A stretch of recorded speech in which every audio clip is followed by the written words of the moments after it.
Good morning, Virgo. Hearts don't push, they beat, pump blood, respond to stimuli with measurable physiological changes. What we call something in their heart is really just thoughts, feelings, internal conflict manifesting as pressure to act or speak or clarify or confess. Um, But Hearts Don't Push is less poetic, less evocative, less likely to activate whatever it is inside you that responds to the idea that somewhere in someone's chest, some mysterious force is compelling them toward honesty with you specifically. So we get hearts, we get pushing, we get this image of internal pressure building until it has to release, has to express, has to reveal what's been hidden. And you get to imagine yourself as recipient of that revelation, as worthy enough, important enough, significant enough that someone's internal pressure demands release in your direction, which is flattering, right? Being the person someone feels compelled to be honest with, being important enough that their heart, or whatever we're actually talking about when we say heart, won't let them maintain pretense anymore. Except that's not how honesty works. That's not how revelation happens. And that's definitely not how hearts function. Collarbones feel like they're being pulled apart by invisible hands. Something in their heart, let's start there. Something, unspecified, could be anything. Could be love or guilt or fear or obligation or manipulation or genuine care or calculated strategy or literally any emotion or intention that could conceivably exist in what we metaphorically call the heart. Something covers everything means this could apply to any feeling anyone has ever had, means you can project onto that something whatever you most want or most fear their heart contains. Means the title isn't actually telling you anything, it's creating empty space for you to fill with your own hopes and anxieties about what someone's intentions toward you might be.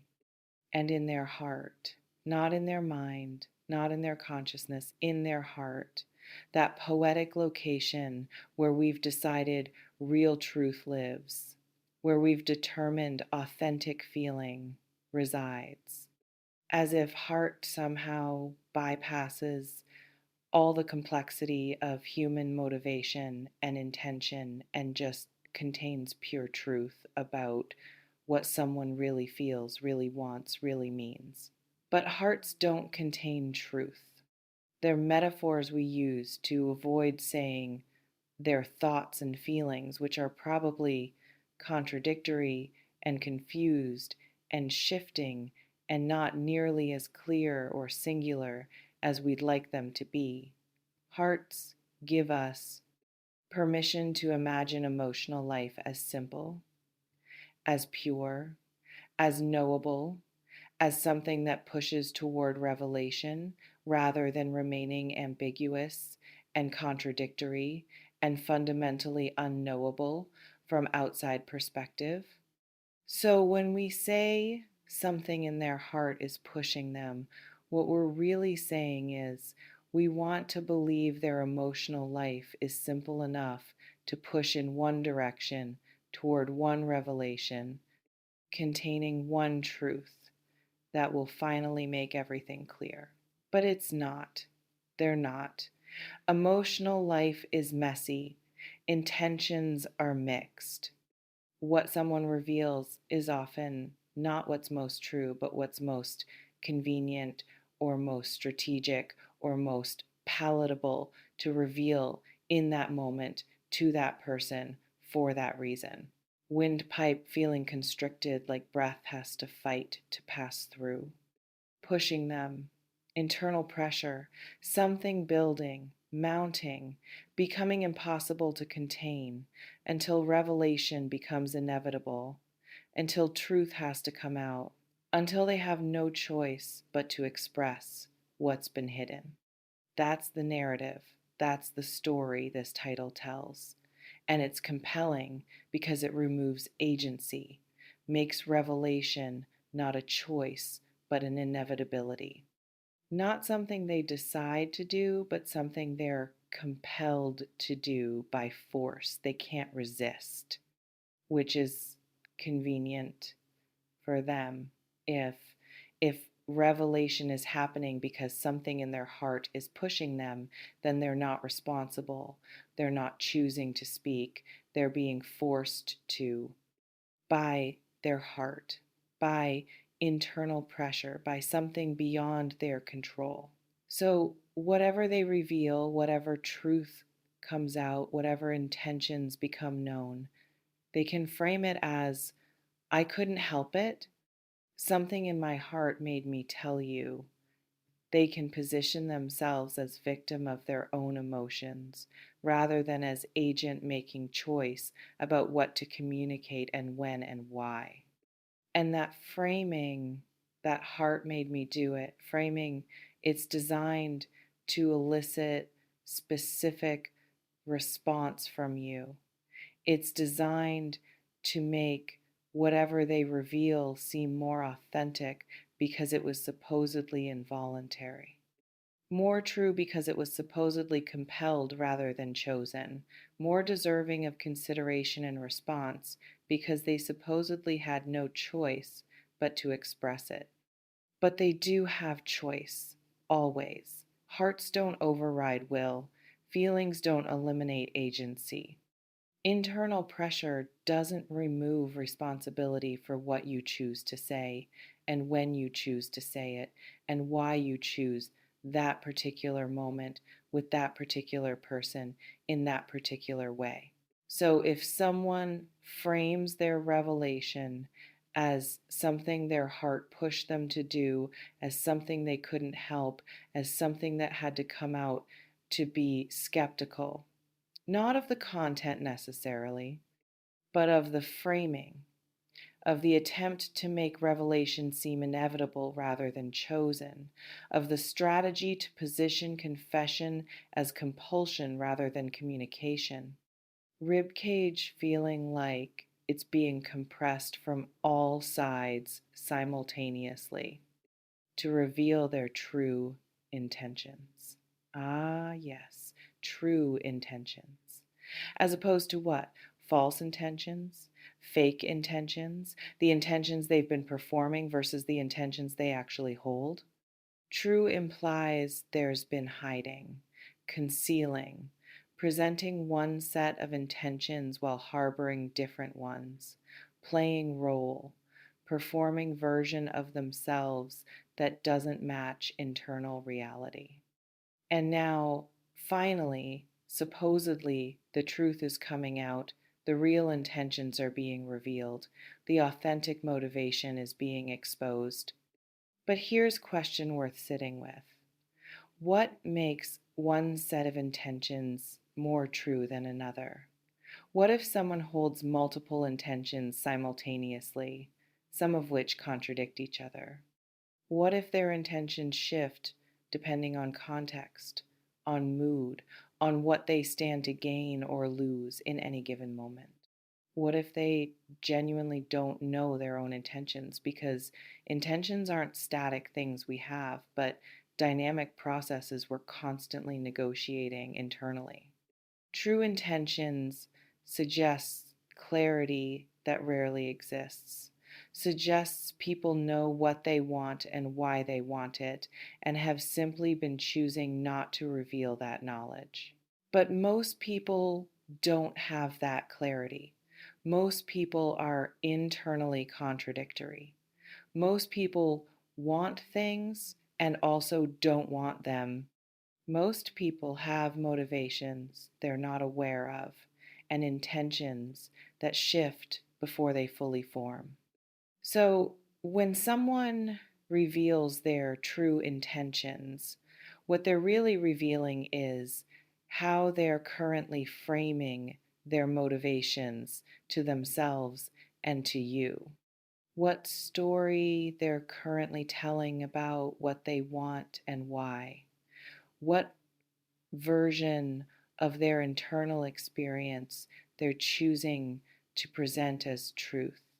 And that version, it might be relatively honest, might be strategic, might be self deceptive, might be all three, might be true right now and completely different tomorrow, might be what they think you want to hear, disguised as what they really feel. Point is, true intentions is myth, is fantasy we maintain because believing someone has clear, knowable, stable motivations is easier than accepting the reality that people, including us, are contradictory, confused, constantly changing creatures whose intentions are as much discovered through action as they are decided in advance. Solar plexus aching like someone punched it, and pain is still radiating outward to you, specifically to you. Their revelation isn't general, isn't public, isn't something they're expressing to anyone who will listen. It's directed, targeted, specifically toward you, which is flattering, obviously, which makes you special, which confirms you matter enough to be recipient of their truth, their confession, their revelation of genuine intention. Except, why you? Why now? Why is their heart pushing them to reveal to you specifically rather than working this out internally, discussing with therapist, journaling, processing with friend, or simply sitting with their own complexity without needing to make it your problem or responsibility? What are you actually being made recipient of here?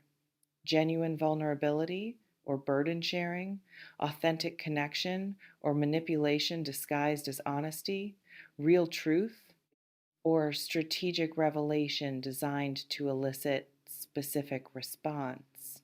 Because revealing true intentions to someone isn't neutral act, it's relational act. It creates obligation, creates expectation, creates pressure on receiver to respond, to reciprocate, to do something with information they've been given.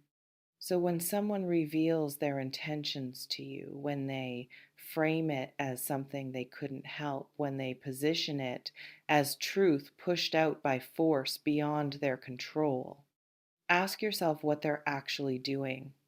Are they being vulnerable, or are they making you responsible for their internal experience? Are they creating connection, or are they creating debt you now owe them response, owe them consideration, owe them something because they've revealed something?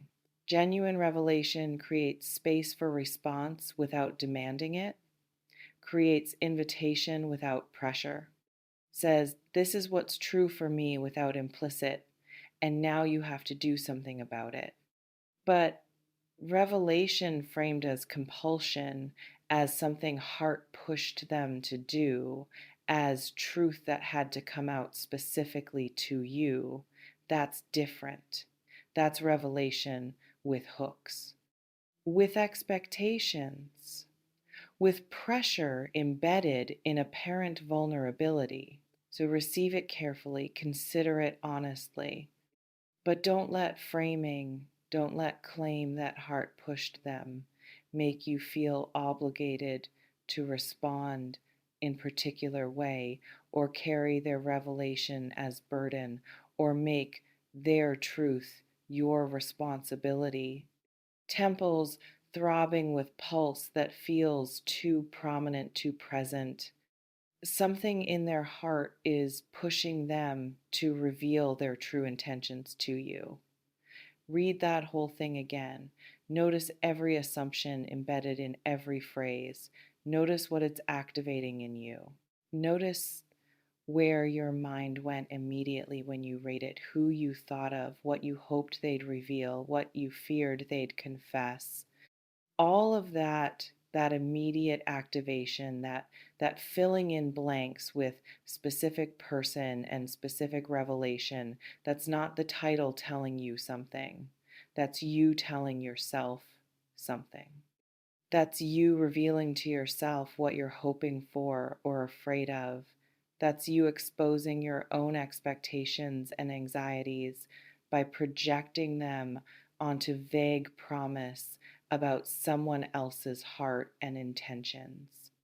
And that projection, that's valuable information, not about them, about you, about what you're waiting for, about what you're hoping someone will finally say to you, about what truth you're wanting revealed that you probably already sense but don't trust yourself to know without someone confirming it explicitly. Because here's uncomfortable possibility. Maybe nobody's heart is pushing them to reveal anything. Maybe there's no revelation coming. Maybe their intentions, whatever they are being kept private because that's where they intend to keep them. Maybe the only pushing happening is your internal pushing toward clarity that you can't create for yourself, and so you're hoping someone else will create for you. And maybe that's okay. Maybe wanting someone to be clear about their intentions toward you is reasonable desire. Maybe hoping for revelation is natural response to ambiguity. But wanting it and it actually happening are different things. And creating story about someone's heart, pushing them toward revelation you desire, doesn't make that revelation real, doesn't make it imminent, doesn't make it anything other than the story you're telling yourself to cope with not knowing what you wish you knew. Diaphragm feeling tight like full breath requires more effort than it should. Let's go darker for a moment. Let's consider what happens if revelation does occur. If someone does tell you their true intentions.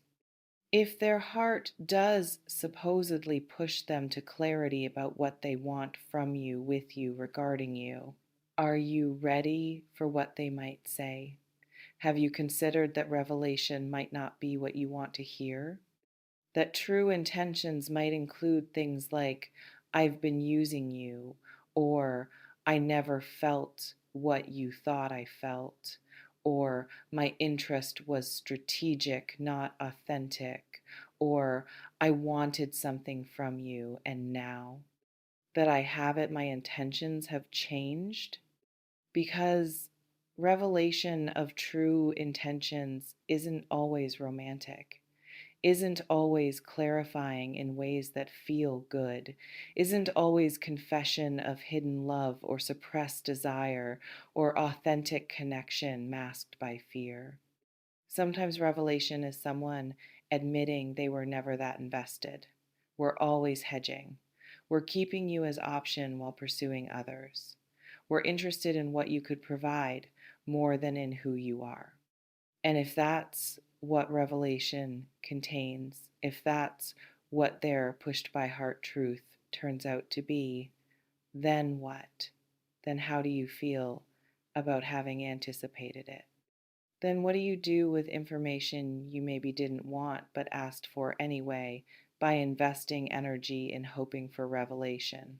You deal with it, you process it, you integrate it, you adjust your understanding and your choices accordingly, but it's not pleasant.